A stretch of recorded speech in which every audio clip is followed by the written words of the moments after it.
Muchas gracias a todas y a todos por vuestra asistencia y bueno, y especialmente a Juan, que desde un pueblo, un barrio de Madrid cercano, desde Talavera de la Reina, ha tenido bien el darse una vuelta por Madrid para la charla que vamos a llevar a cabo hoy. Bueno, deciros que entra inicialmente dentro del ciclo que venimos desarrollando de la memoria histórica. A la vuelta ya pues del verano, de nuevo a finales de septiembre, pues seguiremos con estas charlas que venimos haciendo.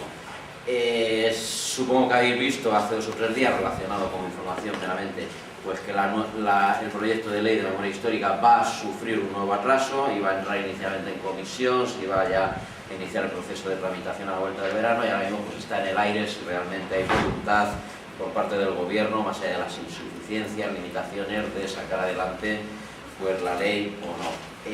A notar pues que hay un acto justamente relacionado con esto, el día 19 de julio, en el Ateneo de Madrid, a las 7:30, bueno, pues derivado de la creación de una plataforma en el ámbito de Madrid con el tema de la memoria histórica, y será la presentación pues de un manifiesto con diferentes intervenciones. Luego, si acaso alguna persona que está más al tanto de detalles, si queréis, pues os puede dar la información. Más allá de las charlas que venimos realizando con el tema de la memoria histórica, pues sí anunciaros que dentro del ámbito del Club de Amigos de la UNESCO, en colaboración pues tanto con Europa Laica como alguna otra organización, Unidad Cívica por la República, nos gustaría, pues de manera también permanente y sistemática, en los próximos meses también abrir un espacio de debate, de reflexión, con diferentes aspectos relacionados con el laicismo. El Club de Amigos de la UNESCO ya desde sus orígenes participa en la campaña Religión fuera de la escuela, que también ahora está en marcha. Luego supongo que Juan pues también nos puede informar y dar detalle de cuál es ahora mismo la campaña y cómo poder participar en ella, etcétera, etcétera. El tema del laicismo, por desgracia, pues no es algo que solamente tenga un aspecto histórico. Ya parece que vivimos en los mejores tiempos posibles y aquí no acontece nada y adelante y demás, ¿no?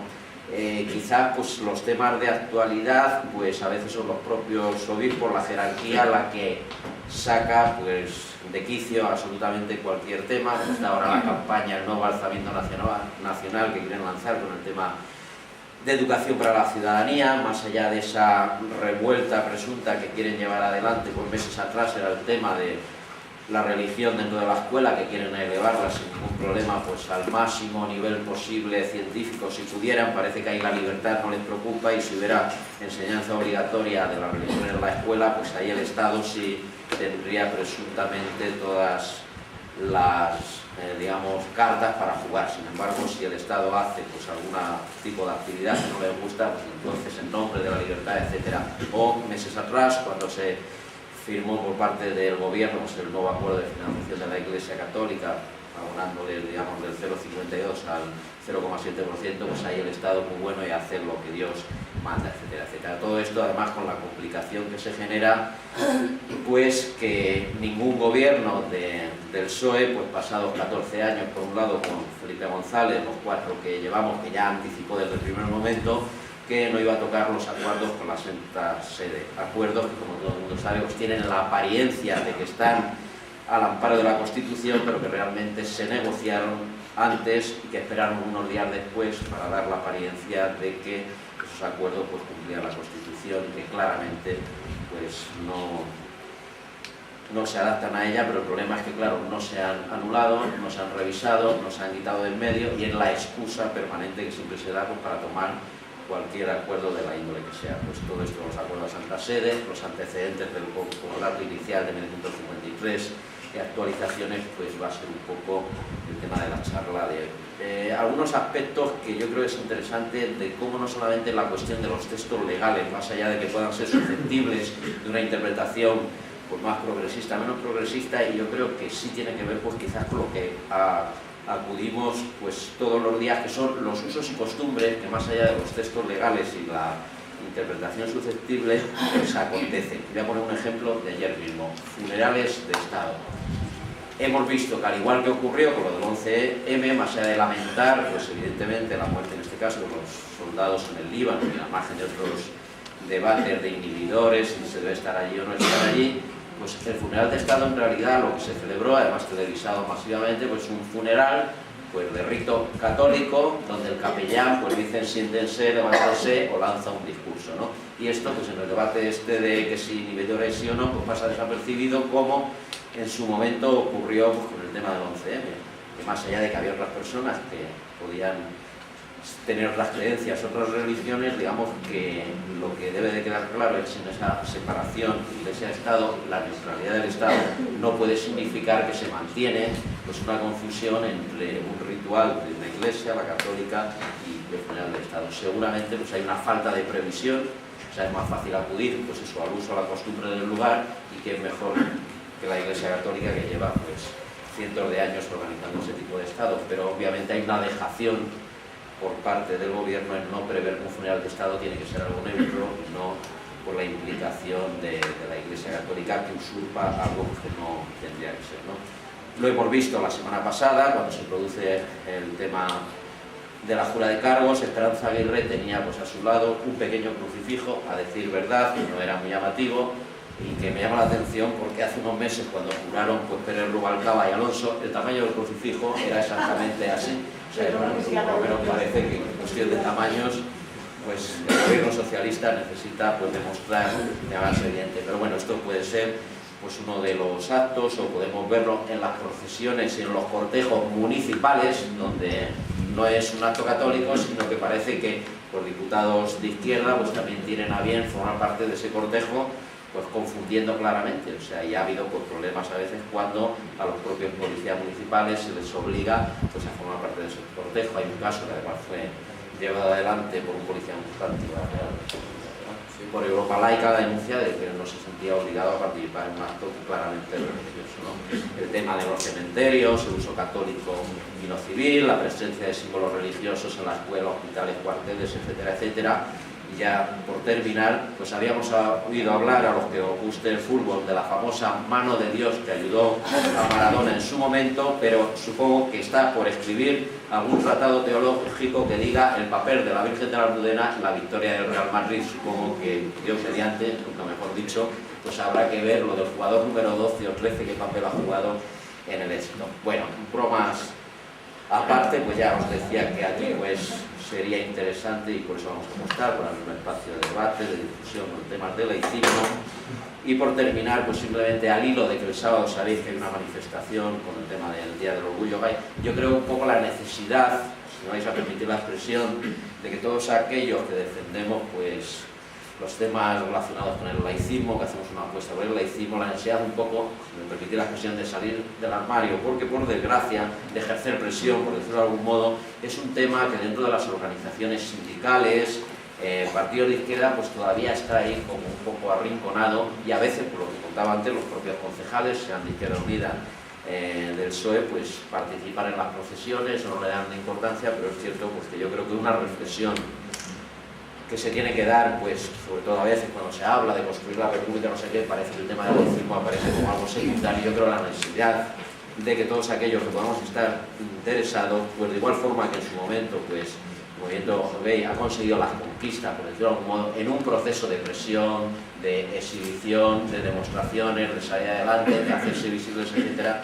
pues quizás sea un camino, se me ocurre, pues, que pueda servir como referencia para también pues avanzar de cara a una sociedad laica. Yo ya me callo, simplemente deciros que a finales de septiembre nos gustaría hacer otro acto de inmediato relacionado con la posible publicación de un cuadernillo sobre el laicismo que, junto con Europa Laica, pues dentro de la actividad editora que viene realizando el COU, nos gustaría evitar, y al hilo pues, de esa publicación, la posibilidad de hacer una charla donde también, pues, aparte de los temas que figuren en el cuadernillo, pues poner un poco temas de actualidad. Supongo que estará en marcha la campaña Religión fuera de la escuela y otros aspectos que pueda haber ahí. Yo ya me callo y simplemente pues agradecer mucho pues, a Juan Francisco González Barón, el presidente de Europa Laica, pues la gentileza que ha tenido de venir hasta Madrid pues, para hablarnos el tema de inicialmente en política y religión, franquismo, democracia. Después de su intervención abriríamos un torno de opiniones, comentarios y preguntas. Nada más, Juan, lo que quieras. Venga, pues gracias a ti, Antonio, por esta invitación, y gracias a todas y a todos vosotros por estar aquí. Es la segunda vez que hablo así públicamente sobre el franquismo, y la primera vez fue hace ya bastantes años y de una manera muy diferente, porque porque el tema estaba centrado en la vida cotidiana de la posguerra y sobre todo desde el punto de vista de la narrativa. Hoy, como veis, pues el título de la conferencia es un poco diferente, es política y religión, franquismo y democracia, y entonces pues no lo voy a plantear desde esta perspectiva, que además debo confesar que me resulta un poco triste, ¿no? Aunque sé que es necesario que hablemos de ella. Al hablar de franquismo relacionado especialmente con la religión, que es el tema que me interesa como laicista, pues claro, no puedo evitar intentar hacer un análisis, por lo menos somero, de qué es el régimen franquista o de qué ha sido el régimen franquista y cuáles son sus rasgos definitorios. Como sabéis, cuando nos ponemos a abordar esto a través de las distintas personas, de los distintos intelectuales, historiadores y sociólogos que lo han abordado, nos encontramos ya de entrada con una discusión difícil de zanjar. La discusión sobre si el régimen franquista ha sido o no realmente un régimen fascista, ¿no? Que responda realmente al modelo fascista. Yo he estado revisando un poquito pues, las opiniones así más recientes, como la de José Félix Tezanos, Torres del Moral, de Raúl Modoro, de Salvador Giné, de José Casanova, de Alfonso Botti. Digo algunas, ¿no?, que sean las más relevantes, las más significativas, pero algunas de las que con cierta extensión han tratado este tema, ¿no? La definición del régimen franquista y sobre todo la discusión de si se trata o no de un régimen que se pueda definir como fascista. Evidentemente el tema es tan complejo que yo no voy a intentar zanjar aquí esa discusión porque los argumentos son muchos y el objetivo de esta conferencia es otro. Pero a mí sí me gustaría recordar, dónde se inserta históricamente el surgimiento de un régimen de este tipo, de una dictadura de este tipo, que tiene ya sus precedentes, ¿no? En la liquidación del antiguo régimen, que se produce en Francia a finales del 18, en España comienza a haber una liquidación del antiguo régimen con la Constitución de 1912, ¿no? Pues parece que se realiza la revolución burguesa. La revolución burguesa que en Francia se realiza realmente, pero que en España pues, se realiza muy escasamente. El poder económico no pasa a manos de una burguesía, sigue estando durante todo el siglo XIX y buena parte del siglo XX, incluso cuando comienza la guerra civil, la mayor parte de la riqueza está concentrada en la oligarquía terrateniente y en la oligarquía financiera. No hay todavía una revolución burguesa, una industrialización plenamente desarrollada. Esto por una parte. Pero cuando se liquida el antiguo régimen, empieza a surgir un tipo de poder dictatorial, un tipo de poder absoluto destinado a neutralizar las reivindicaciones del proletariado o del campesinado, es decir, las reivindicaciones del pueblo llano que quieren participar en esa revolución. Esto lo inicia Napoleón I como cónsul y cuando da su golpe de Estado y cuando se proclama emperador. Entonces va inmediatamente a devolver una serie de privilegios a entidades como la Iglesia Católica que se habían perdido con la liquidación del antiguo régimen. El concordato de 1801 que Napoleón I establece con la Iglesia Católica pues le devuelve la mayor parte de sus privilegios. Sin embargo, Napoleón I puede ser visto como una figura ambigua. Por una parte es un propagador de las ideas revolucionarias, un propagador de las ideas ilustradas, de alguna manera se convierte en lo que no habían conseguido Diderot y Voltaire, ¿no? Se convierte en el déspota ilustrado, y puede ser visto desde esta manera progresista, o puede ser visto realmente desde la manera reaccionaria, como un dictador que dice la revolución ha llegado hasta aquí. Hasta aquí hemos liquidado el antiguo régimen, pero ahora el pueblo se queda al margen. Sin embargo, con la revolución de 1948, nada más realizarse esta revolución en la que ya participa plenamente el proletariado, ha surgido ya un proletariado. Tened en cuenta que 1948 es la fecha en que se publica el manifiesto comunista de Marx, 1848, perdón. Con la revolución de 1848, enseguida la burguesía se lanza a reprimir a ese pueblo de París que se ha lanzado a la calle, ¿no? Y enseguida aparece lo que es esta dictadura de corte burgués, la dictadura de Napoleón III, la dictadura del Soviet. Carlos Marx lo describe muy bien, lo describe de una manera brillantísima en el 18 Brumario de Luis Bonaparte. Este tipo de dictadura burguesa, la dictadura burguesa, destinada a cortar cualquier intento de participación del proletariado dentro de lo que son los beneficios del nuevo régimen, es un tipo de dictadura que va a ser el modelo ancestral de las dictaduras del siglo XX, de los fascismos y de los nazismos del siglo XX. Tanto el fascismo de Mussolini como el nazismo de Hitler son maneras exacerbadas de este tipo de dictadura, maneras exageradas de este tipo de dictadura, ante ya el peligro inminente de una revolución que está en marcha. Ya ha triunfado la revolución bolchevique de la Unión Soviética, ¿verdad? En la antigua Rusia. Entonces, se trata de neutralizar estos intentos revolucionarios con un discurso en el que se pretende superar tanto el capitalismo como el comunismo, ¿no? Situarse en un término medio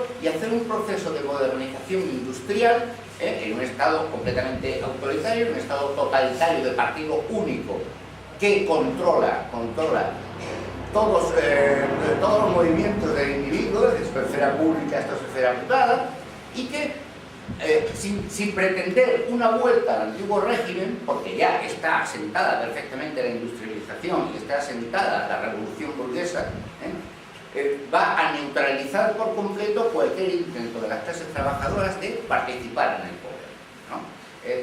Tanto el fascismo italiano como el nacionalsocialismo alemán pues van a basar en ese corporativismo paternalista que neutraliza por completo a la clase obrera, ¿no? Y al mismo tiempo pues van a integrar a aquellas fuerzas procedentes del antiguo régimen que pueden significarle un apoyo, pueden brindarles un apoyo significativo, un apoyo importante. En el caso de Italia, Mussolini restablece el Estado Vaticano y los poderes temporales que se habían perdido con Pío IX. En el caso de Alemania, Hitler fue con dos religiones, la religión luterana y la religión católica, pero como sabéis el cardenal Pacelli, más tarde Pío XII, firma ya el concordato con Hitler, el concordato de 1933, ¿verdad? Que confiere una gran cantidad de prerrogativas a la Iglesia Católica. Sin embargo, siempre hubo una serie de fricciones, tanto entre el Partido Único Fascista Italiano como el Partido Único Nazi Alemán, con la Iglesia, porque si bien se les daba un importantísimo papel y unos privilegios que hicieron que la Iglesia apostara, Pío XI y Pío XII apostaron por el fascismo, por el nazismo, y de esto no cabe la menor duda, sin embargo, se ponía límites a la intervención directa de los obispos en las decisiones políticas. Quien tomaba las decisiones políticas era el partido. El caso de España pues tiene ciertos elementos diferenciadores. Primero, porque el régimen franquista no se instaura como producto de un movimiento de masas que llegue al poder a través de unas elecciones que luego anulan la democracia, sino que surge y se legitima como vencedores de una guerra civil. El Frente Popular crea un peligro inminente de revolución que pone en guardia a todos los sectores reaccionarios de la sociedad española, ¿no? La oligarquía terrateniente, la oligarquía financiera y luego las diferentes familias políticas que componen el régimen. Pero estas familias políticas son muy diferentes y tienen proyectos políticos que no coinciden. Vamos a repasar un poquito cuáles son esas familias políticas que integran el régimen en el momento de la Guerra Civil y hasta 1945, hasta que termina la Segunda Guerra Mundial, ¿no? Por lo pronto tenemos los falangistas. Dentro de los falangistas, José Antonio Primo de Rivera, como sabéis, dijo que fundó Falange Española para defender la memoria de su padre. Es decir, estaba simplemente defendiendo la dictadura de Primo de Rivera y iba poco más allá. El teórico del corporativismo nacional sindicalista, ¿no?, que se parece un poco al tipo de corporativismo fascista italiano, fue Ramiro Ledesma, ¿verdad? Entonces, aquí hay un intento de modernización, igual que es un intento de entrar en la edad moderna del fascismo y del nazismo, sin democracia, sin ideas modernas, pero entrar en un proceso de modernización del país e industrialización.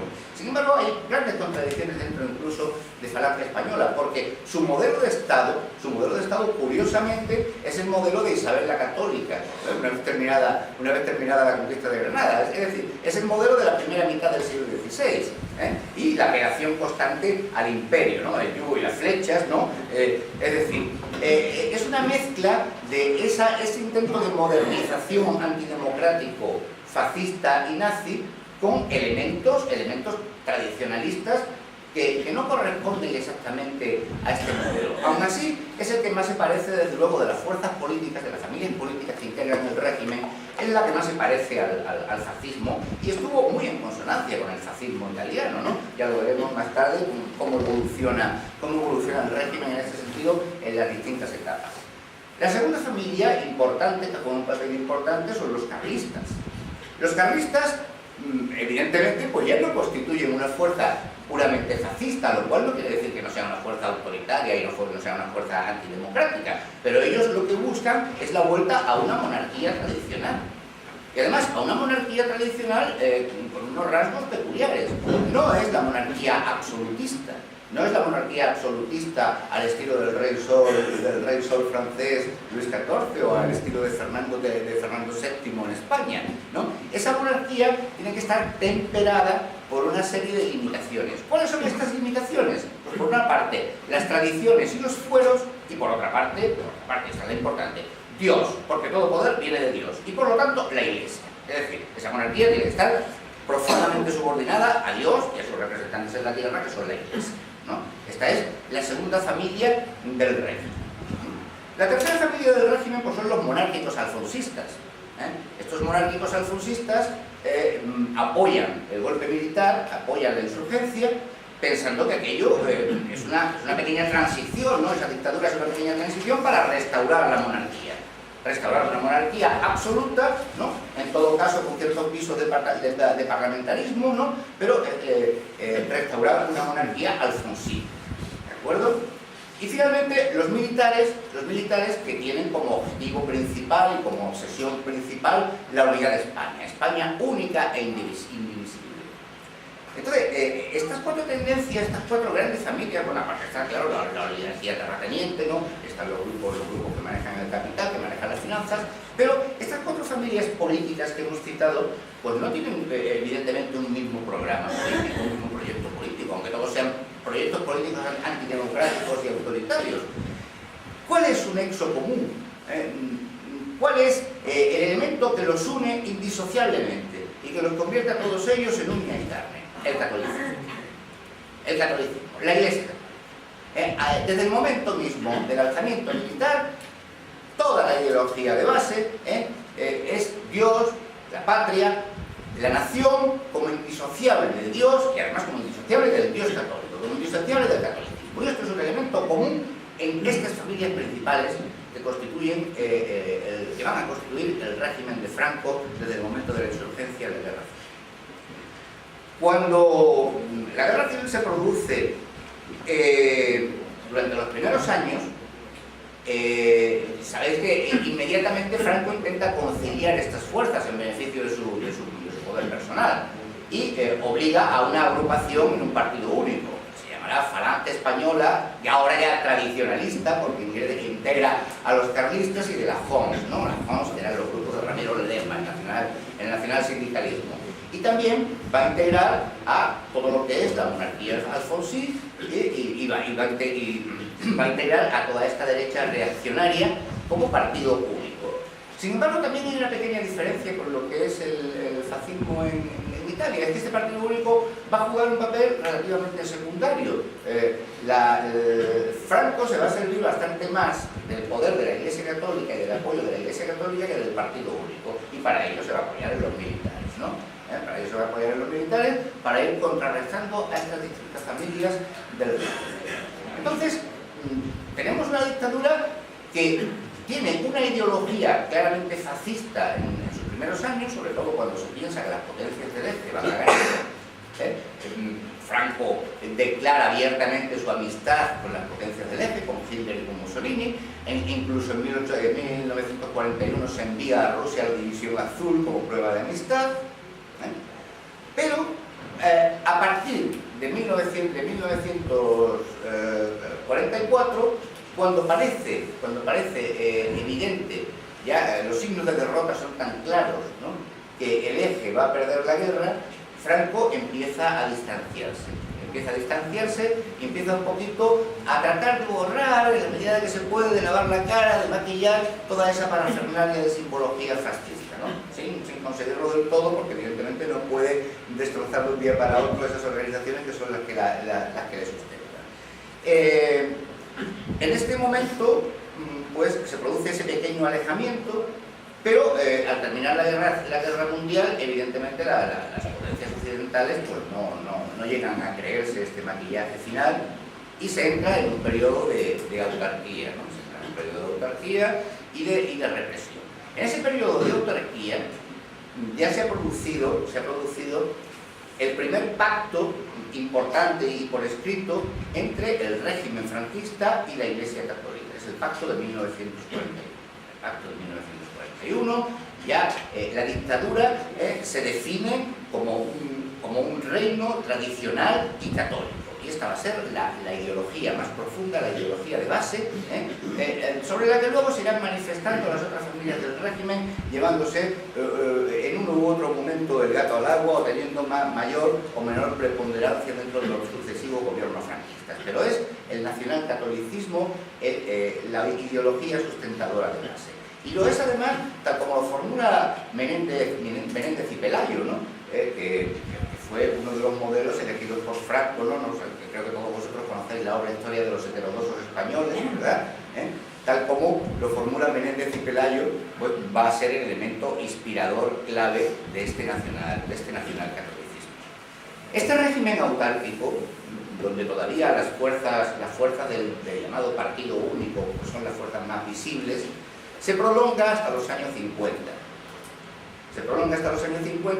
Y se producen una serie de acontecimientos de tensiones internas bastante importantes.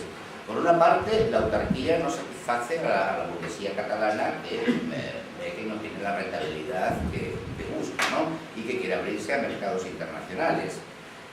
Por otra parte, los monárquicos alfonsíes ven frustradas sus esperanzas. Ellos pensaban que se iba a restaurar la monarquía nada más acabar la guerra civil o nada más acabar la guerra mundial, se iba a restaurar la monarquía en la persona de Juan de Borbón. Por lo tanto, también ven frustradas sus esperanzas, ¿no? Y ven que esa dictadura tiene la pretensión de prolongarse hasta la muerte del dictador. Franco se va a mantener en el poder hasta que pueda, ¿no? Hasta que ya la muerte lo tira de la silla, ¿no? Entonces, estas tensiones se van a producir, pero hay una serie de acontecimientos que obligan al régimen a abrirse un poquito al exterior. Y este abrirse un poquito al exterior es lo que a nosotros, realmente los que tenemos mi edad, unos 50 o 50 y algo de años, pues realmente nos destrozó la vida, ¿no? Porque aquella crisis del régimen era de esperar que al acabar la Segunda Guerra Mundial una intervención exterior o simplemente el agotamiento, esperar que la dictadura se acabara, ¿no? Y que o bien por la vuelta a una monarquía parlamentaria o por cualquier otra vía hubiéramos superado aquella etapa dictatorial. Sin embargo, gracias a la Iglesia Católica y gracias a los Estados Unidos, el régimen se mantiene hasta 1975. Como sabéis, en 1953 se crea, para sustituir los acuerdos de 1941, se firma el Concordato de 1953 con el Estado Vaticano. Entonces se llama así, los actuales acuerdos se llaman por la Santa Sede, el Concordato con el Estado Vaticano, que reconoce que la religión católica es la única religión de España, reconoce a la Iglesia el estado de sociedad perfecta y además le va a entregar el monopolio en todo aquello que se refiere a la educación moral, a la enseñanza, va a entregarle el monopolio absoluto sobre la ética y la moral de los ciudadanos. A partir de aquí, pues, evidentemente va a haber un clero castrense que esté presente en todos los cuarteles, unas capellanías que estén presentes en todos los hospitales, unos maestros que están sometidos a la censura del obispo correspondiente. Todos vosotros, me imagino, o la mayoría de vosotros tenéis edad quizá para haber manejado cosas como la famosa enciclopedia Álvarez, ¿verdad? Que ha sido reeditada recientemente y que muchos de nosotros hemos tenido en nuestras manos. Es decir, se concede este monopolio sobre la vida moral de todos los españoles a la Iglesia Católica, Con esto, el nacionalcatolicismo, que va a ser el componente principal del régimen franquista, antes que los componentes fascistas, antes que los componentes monárquicos, va a ser realmente el eje que mantenga a la dictadura durante todos estos años. Esta etapa fascista, que decimos que acaba en 1953 con la sustitución por el nacionalsindicalismo, por los acuerdos con los Estados Unidos, ¿no?, por el cual tenemos bases militares en Zaragoza, en Torrejón, en Rota, a cambio de muy poco, a cambio realmente simplemente del hecho de que Estados Unidos nos reconozca internacionalmente. Pero tened en cuenta que estamos en pleno momento de la Guerra Fría. Estamos en pleno momento de la Guerra Fría y estamos en pleno momento en que el senador McCarthy ha iniciado la caza de brujas en Estados Unidos contra los intelectuales sospechosos de actividades antiamericanas. Entonces, la visión de España ya cambia. Ya no es una dictadura fascista, ahora es una dictadura anticomunista de tipo bananero, como las dictaduras que Estados Unidos ha promocionado muchas veces en América Latina, situada en un punto estratégico clave, un enclave ideal desde el punto de vista geopolítico para combatir el peligro, el supuesto peligro del comunismo, ¿no? Entonces va a ser un satélite de Estados Unidos y al mismo tiempo va a ser un satélite del Estado Vaticano, atenazado entre estas dos fuerzas, ¿no?, por los españoles que hemos tenido que soportar el régimen de Franco desde el año 53 hasta el año 75, hasta la muerte del dictador, ¿no? Ahora protegido por estas dos potencias extranjeras que son el Vaticano y los Estados Unidos, ¿no?, a los que debemos dar las gracias. Hacia finales de los años 50, sin embargo, pues la sociedad española, evidentemente, con esta apertura al exterior, ha ido desarrollando un mercantilismo no ya tan proteccionista y tan autárquico como el de las primeras fases, y ha conseguido pues un cierto enriquecimiento de las clases poderosas, y también el hecho de que ya no tengamos únicamente una oligarquía terrateniente y una oligarquía financiera, sino que también empiece a haber una burguesía industrial, sobre todo en ciertas zonas del país, en Cataluña, en el País Vasco, ¿verdad? Y entonces aparece una nueva familia política que no había entrado en juego hasta el momento. Es una nueva carta que la Iglesia Católica, que sabe dominar, lleva 2000 años dominando, ¿no?, más de 2000 años dominando, pues supo jugar muy bien en ese momento, y eran los tecnócratas de los Dei. Franco, como siempre, para mantener su poder personal, juega cambiando ministros y dando predominio a la familia política que le conviene dentro del régimen, y desde finales de los años 50 y prácticamente durante toda la época de los 60, los ministerios económicos están en manos de los tecnócratas del Opus Dei. La figura principal, como sabéis, es Laureano López Rodó, ¿verdad? Y todo el discurso desarrollista de los años 60 que hizo el Opus Dei. Este discurso desarrollista pues es un discurso muy curioso, porque se trata, si bien el régimen fascista anterior, ¿no?, el régimen de los primeros años se había declarado tanto anticapitalista como anticomunista, ¿no?, el régimen de los tecnócratas del Opus Dei, su política económica, es de un capitalismo sin democracia, es decir, de un capitalismo sin liberalismo.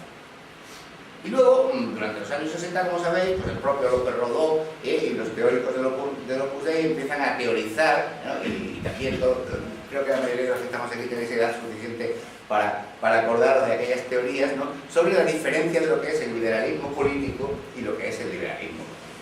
Ojo, vamos a aceptar el liberalismo económico, pero el liberalismo político es cosa del diablo. El liberalismo político y la libertad de pensamiento, la libertad de expresión, eso son cosas del diablo. Puede haber desarrollo, los españoles pueden tener sus 600, que de hecho es uno de los motores del cambio a partir de los años 60, pero sin libertad ideológica, sin liberalismo político, únicamente liberalismo económico. Y finalmente esta fase culmina cuando se produce el Concilio Vaticano II. La Iglesia no ha tenido más remedio, después de la muerte de Pío XII, que lavar la cara de lo que era evidente. Lo que era evidente es que Pío XI había sido el Papa del fascismo, Pío XII había sido el Papa del nazismo, ninguna de las potencias occidentales se atrevió a pedir responsabilidades políticas a Pío XII al término de la Segunda Guerra Mundial. Y la Iglesia Católica en el ámbito mundial tenía que competir con otras religiones. No todos los países estaban en la misma situación privilegiada que en España, donde era la única religión. En Alemania tenía que competir con la religión luterana. En Estados Unidos tenía que competir con un buen montón de sectas. En Inglaterra tenía que competir con la Iglesia Anglicana. En Francia tenía que competir con un Estado laico, ¿no? Un Estado laico que además toleraba la presencia de otras religiones, ¿no? Y la presencia de ciudadanos que no tenían ninguna religión. Es decir, entonces el Concilio Vaticano II acepta la noción de libertad religiosa.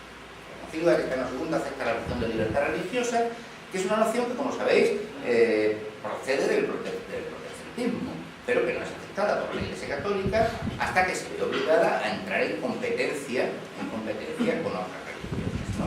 Y no puede ya presentar esta cara de exterminio de cualquiera que no sea católico, no puede presentar esta cara. Sin embargo, esa libertad religiosa en España pues aparece de manera muy tímida. En 1964 se publica una ley franquista de libertad religiosa, que es la primera vez que se permiten otros cultos, pero se permiten otros cultos también por la presión de los Estados Unidos, cuyos presidentes son protestantes, ¿no? Y entonces no permiten que aquí, un país aliado, ¿no? Pues vaya a reprimir el protestantismo, pero ahora se permiten otros cultos siempre y cuando no hagan proselitismo y siempre y cuando actúen en una relativa clandestinidad. Desde el punto de vista de lo que fue la vida cotidiana de los españoles que entonces estábamos escolarizados, sabéis que la libertad religiosa pues no se nota en sus momentos, ni en la escuela, ni en el ejército, ni en el hecho de acceder a un cargo público, ¿no? El que iba a hacer unas oposiciones para ser maestro de escuela, pues todavía tenía que llevar el certificado de buena conducta, de ser un buen católico del párroco correspondiente. Es decir, esa libertad religiosa no afecta al conjunto de la ciudadanía española en esta ley de 1964. Aquí tenemos que esperar a la muerte del dictador, y una vez que el dictador muere, pues entonces se va a pactar un nuevo concordato. En realidad no se trata de un nuevo concordato. En realidad, si nos leemos los textos a través de los cuales ese concordato se ha hecho, o sea, lo que se llama hoy día los acuerdos concordatarios, veremos que tenemos un primer acuerdo de 1976, es decir, un acuerdo puramente preconstitucional. Todavía no se ha elaborado la Constitución. Y en este acuerdo pues introducen dos cosas. Introduce, por uno, la libertad religiosa de la que habla el Vaticano II y la renuncia por parte del Estado a participar en la elección de los obispos. Como sabéis, hasta entonces se presentaba una terna, ¿no? Y el jefe del Estado, de la terna presentada, elegía a uno, ¿no? Al que le era más afín al régimen. De hecho, esto en Francia se sigue haciendo, en Alsacia y en Mosela. El presidente de la República Francesa elige a un obispo de una terna presentada, porque en Alsacia y en Mosela el concordato de Napoleón I sigue estando vigente. Es la única república del mundo que yo sepa donde el presidente de la República elige al obispo de una terna presentada por la Conferencia Episcopal Francesa. Pero en fin, aquí se renuncia a esto sin nada a cambio, sin nada a cambio. Y se mantiene el concordato de 1953. Nadie puede decir que el concordato de 1953 ha sido derogado. Se cambian esos articulitos y se adquiere el compromiso de todos los demás contenidos del concordato de 1953 sobre asistencia a las Fuerzas Armadas, sobre situación económica y financiación de la Iglesia, sobre asuntos jurídicos, sobre educación y cultura, pues van a ser renegociados y adaptados a esta nueva idea de libertad religiosa del Concilio Vaticano II. Entonces, eso que llamamos la transición política, es asombroso que todavía haya personas que digan es que tenemos que volver a recuperar el espíritu de la transición, el espíritu del consenso. Aquello no fue un consenso, aquello fue un chantaje. Y además una transición es un camino, es un corredor para pasar de una situación a otra, pasar en este caso de una dictadura a una democracia. Llevamos en ese corredor, sí, pudiendo decir más cosas de las que decíamos antes, pero encerrados en ese corredor, ¿cuántos años? 35 años, ¿verdad? Llevamos de supuesta transición. No sé cuánto tiempo nos van a tener aquí en el corredor para abrirnos la otra puerta, ¿no? Nos han echado de la cárcel y nos han dejado en el patio. Hombre, creo que ya la transición ya se acabó, ya basta, ¿no? Pero ¿cómo se hizo esa transición en materia religiosa? Pues sencillamente el Estado acepta sin crítica alguna, sin la menor sombra de crítica, lo que son las imposiciones del Concilio Vaticano II en materia de libertad religiosa. Y si nos leemos los documentos del Concilio Vaticano II, que están al alcance de cualquiera de nosotros, ¿no?, pues veremos cómo concibe este concilio la libertad religiosa. Primero, concibe la libertad religiosa como un derecho de las comunidades. Entonces, si concibe la libertad religiosa como un derecho de las comunidades, pues claro, las comunidades pueden ser confesionales. Por lo cual, a mí me cuesta muchísimo, si formo parte de una comunidad, como es el municipio en el que vivo, formo parte de la Comunidad de Madrid, y la Comunidad de Madrid puede ser confesional, si yo puedo decir, oiga, es que yo no quiero participar en esto, porque yo ya tengo que someterme a todas las presiones correspondientes. Y segundo, ellos hablan de separación, ellos hablan de, sí, es necesario un sano laicismo, ¿no? Dice algo así, un sano laicismo que separe la Iglesia del Estado, cada uno en el ámbito de sus funciones. Pero el Estado debe estar subordinado al poder espiritual de la Iglesia, que es el que le dicta cuál es la línea recta y cuál es la política recta. Y esta es la separación que contempla el Concilio Vaticano II, ¿no? El artífice de esta libertad religiosa, que es una libertad otorgada, es una libertad provisional, fue el señor Tarancón. El señor Tarancón se nos pretende hacer aparecer como un hombre tremendamente progresista que hizo la transición. Evidentemente, si lo comparamos con lo que era el resto de la Conferencia Episcopal Española, pues a lo mejor nos parece progresista. Incluso en determinado momento, en la Asamblea de Obispos reunidas en Barcelona, Tarancón llegó a proponer que se pidiera perdón por el hecho de que la Iglesia Católica hubiera estado tan directamente implicada con el bando insurgente en la Guerra Civil. Pero esa propuesta no obtuvo mayoría, no salió. La Iglesia hasta ahora jamás ha pedido perdón por las represalias en las que ella participó y en las que señaló con el dedo a quien había que fusilar en la Guerra Civil y en las postrimerías de la Guerra Civil. Entonces, en esa transición, pues se nos han colado todo lo que la Iglesia quería que se colara, todo lo que el señor Tarancón y el Estado Vaticano quería que se colara, para presentar un nuevo rostro que de hecho no cambia gran cosa a la situación anterior, y me voy a limitar a los puntos más álgidos, a los puntos esenciales y que más inciden directamente en nuestra vida. Por ejemplo, hablábamos del acuerdo base de 1976, que nunca deroga el concordato de 1953, sino que lo que se propone es sustituir paulatinamente su articulado. Aquí nos proponemos, mira, un día nos llevamos los cuadros de esta pared y la pintamos y ponemos otros cuadritos nuevos. Y al día siguiente nos llevamos los cuadros de esta. Esto no es cambiar la sala. En fin, y así si os leéis los 5 acuerdos, pues veréis cómo se ha hecho, cómo se han hecho estos nuevos acuerdos concordatarios, que se supone que cualquier cura, cualquier teólogo dice, no, es que ya no tenemos concordato de 1953. No, ya, lea usted directamente y verá que sí. La estructura nunca se ha modificado, se ha modificado el contenido. Entonces, nos cuelan, por ejemplo, el artículo 16 de la Constitución Española, que, como os digo, ya no habla de libertad de conciencia, no va a hablar para nada de libertad de conciencia, sino de lo que habla es de libertad religiosa como un derecho y libertad ideológica como un derecho de los individuos y de las comunidades. Ya estamos en las contradicciones como aquellas de las que hablábamos anteriormente, ¿no? Si un colegio de comunidad escolar decide ser confesional, ¿yo qué hago como miembro de esa comunidad para preservar mi libertad religiosa o mi libertad de conciencia? Francamente no lo sé, ¿no? Esto jurídicamente es una contradicción. O la libertad de conciencia es un derecho de los individuos o lo es de las comunidades, pero no puede ser lo de las dos cosas a la vez.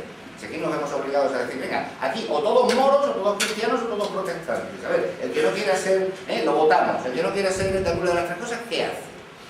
A ver, ¿se tiene que salir de la sala? ¿Cómo vive?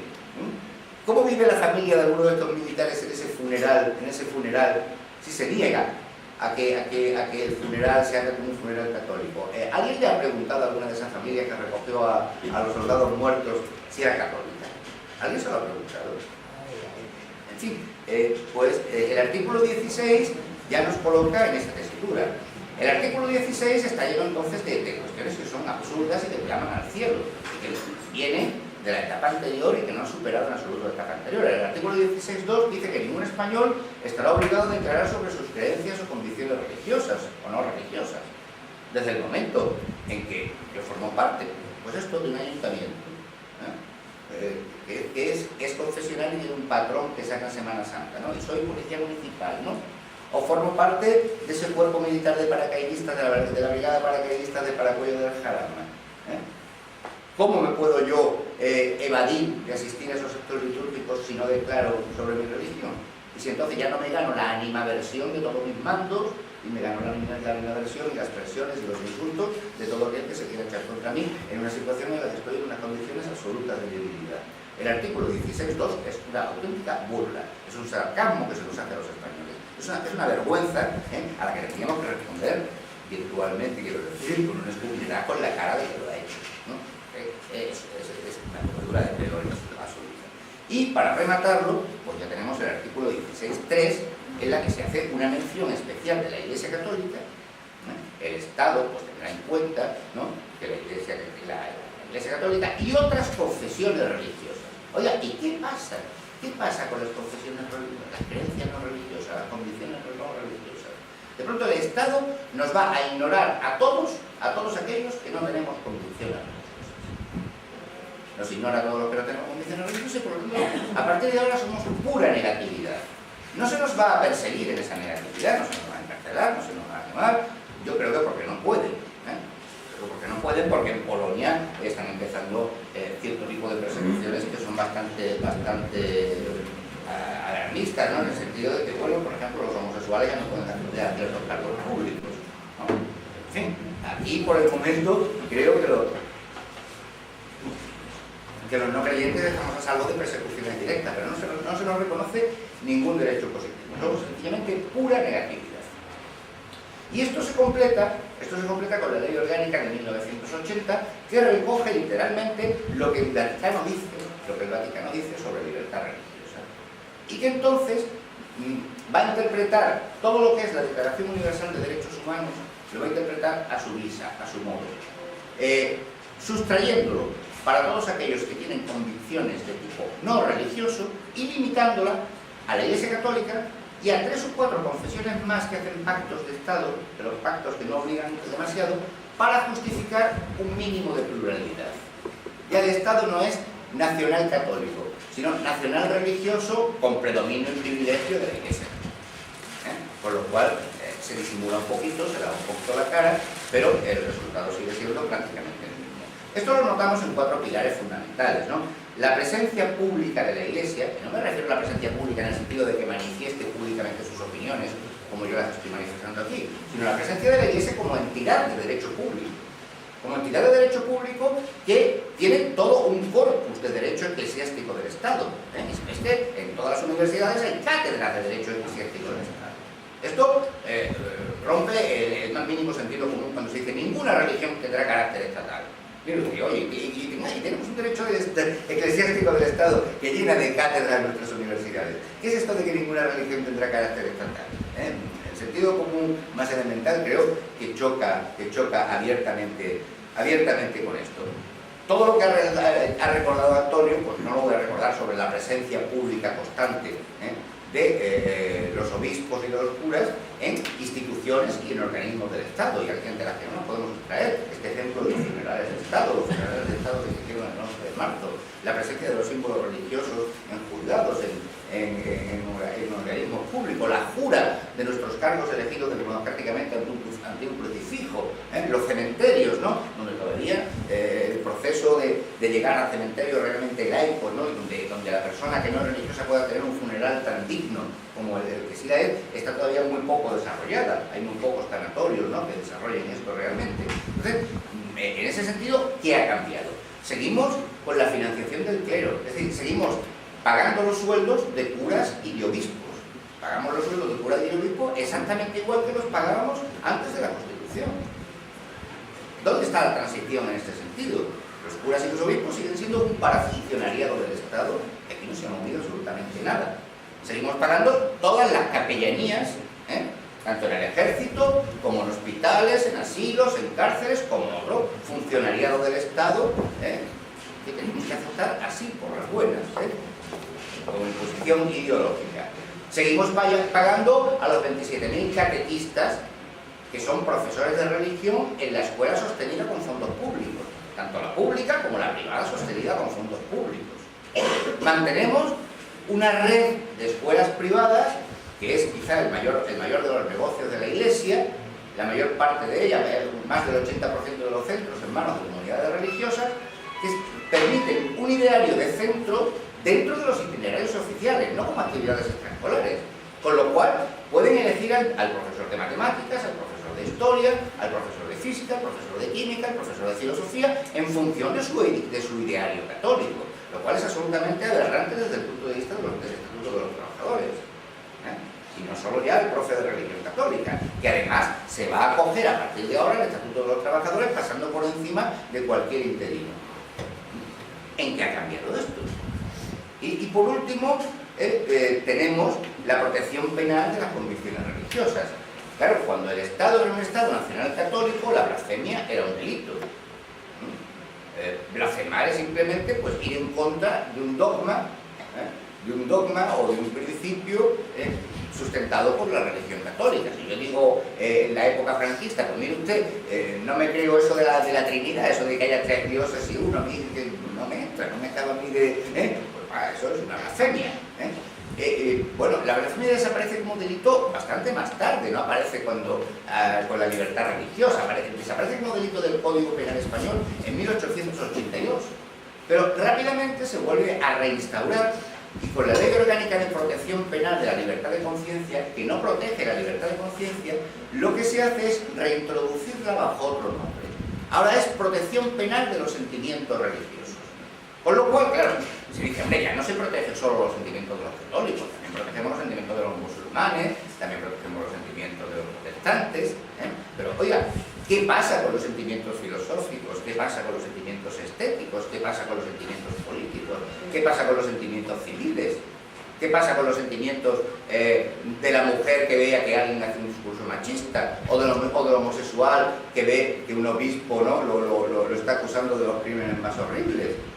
Entonces, o protegemos a las personas, yo pienso que los derechos fundamentales, los derechos humanos, los derechos fundamentales son la traducción de los derechos humanos a una legislación, están hechos para proteger a los individuos, para que los individuos no sean agredidos ni física, ni psicológica o moralmente. Lo que no podemos proteger son entidades abstractas como las convicciones sobre las que yo proyecto mis sentimientos. Porque si yo proyecto mis sentimientos sobre, qué sé yo, el Barcelona Club de Fútbol y alguien se mete con esos sentimientos, pues venga, al juzgado. Si proyecto mis sentimientos sobre la filosofía de Nietzsche y alguien se mete con Nietzsche, al juzgado. Es decir, los no creyentes estamos en una indefensión completa, cualquiera nos puede agredir, incluso se puede llegar al insulto, como se está llegando constantemente desde los púlpitos, contra las madres solteras, contra las parejas de hecho, contra las mujeres que abortan en los principios contemplados, en los supuestos contemplados por la ley, contra quienes tienen una orientación sexual diferente, contra quienes utilizan anticonceptivos para tener una paternidad responsable. Constantemente se está insultando desde los púlpitos a estas personas. Estas personas no pueden acudir a un juzgado cuando aquí la lesión es a ellos como individuos, ¿no? Sin embargo, si yo me meto con un dogma de fe, me meto con qué sé yo, con el sacrificio de Isaac, a mí me parece monstruoso el señor Abraham.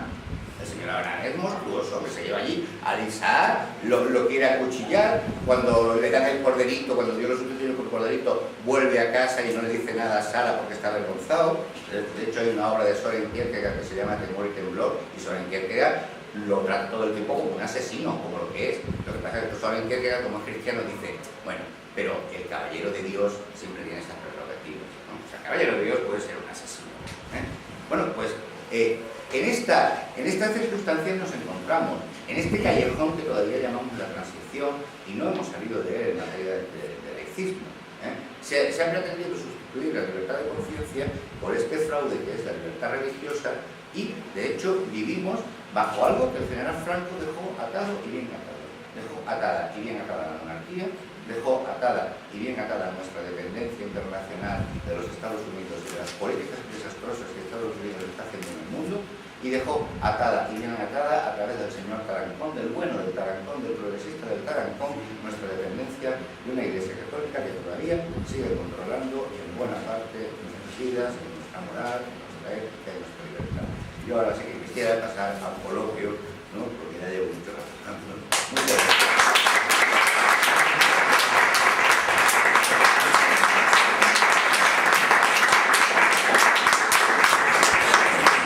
Bueno, pues muchísimas gracias a Juan por su intervención y ahora pues quien se anime a opinar, preguntar, comentar, pues vaya levantando la mano.